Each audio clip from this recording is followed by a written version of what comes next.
It's an endless well of undiscovered atmosphere, unsolved and wondered by many. Although we don't know its so little, thanks to people, one of the most revered scientists of the 20th century. Even though he was crippled by physical illness, he still made a mark on science forever. This is his struggle.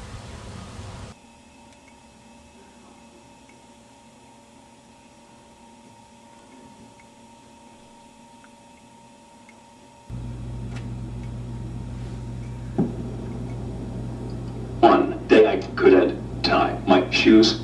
I soon could do a lot of things.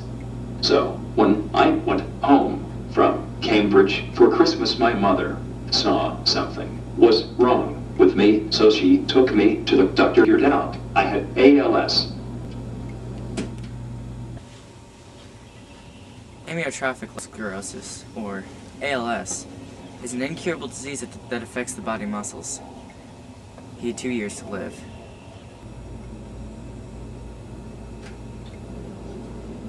When you are faced with an early death, it makes you miss that life thing. Stephen William Hawking was born January 8, 1942, in Oxford, England. He stayed in Oxford until 1950 when he moved to St. Albans.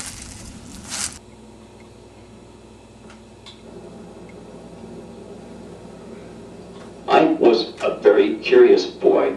I was always taking things apart and making model boats and airplanes. They always looked just like a hunk of metal, but I didn't care. I just loved how they worked.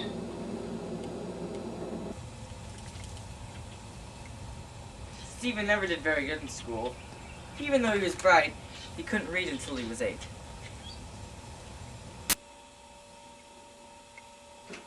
School was rough for me. My handwriting was, my work was all messy, and I rarely studied.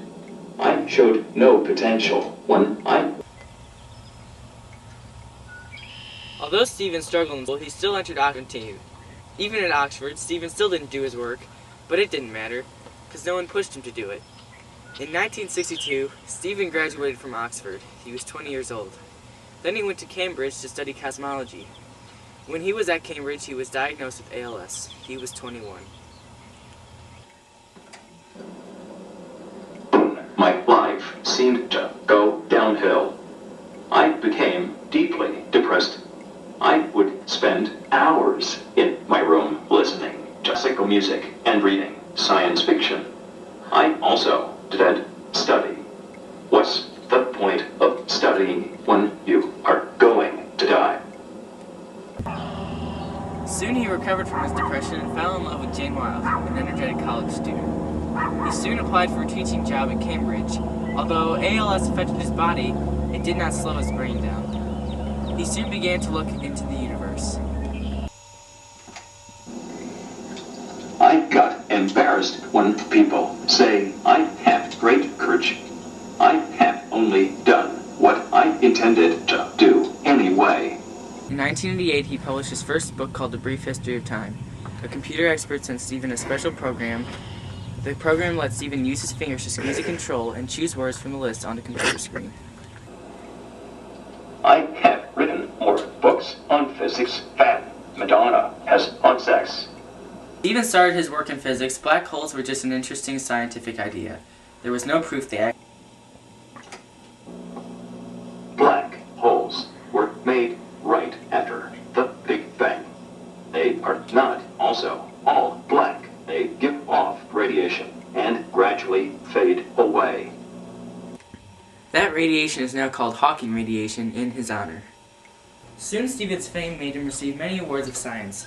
In 1974, he became a member of the Royal Society of Great Britain, and on April 29, 1979, he received the highest position of Cambridge University, Lucasian Professor of Mathematics.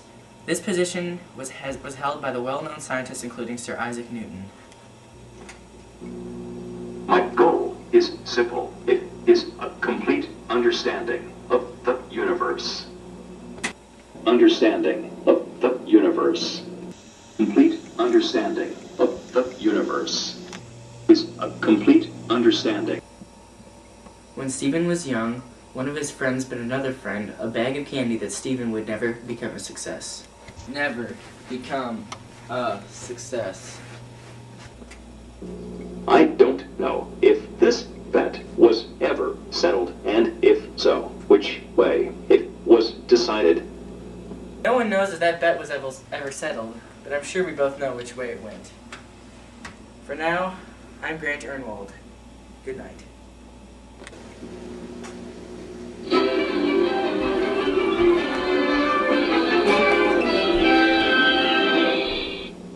That's folks.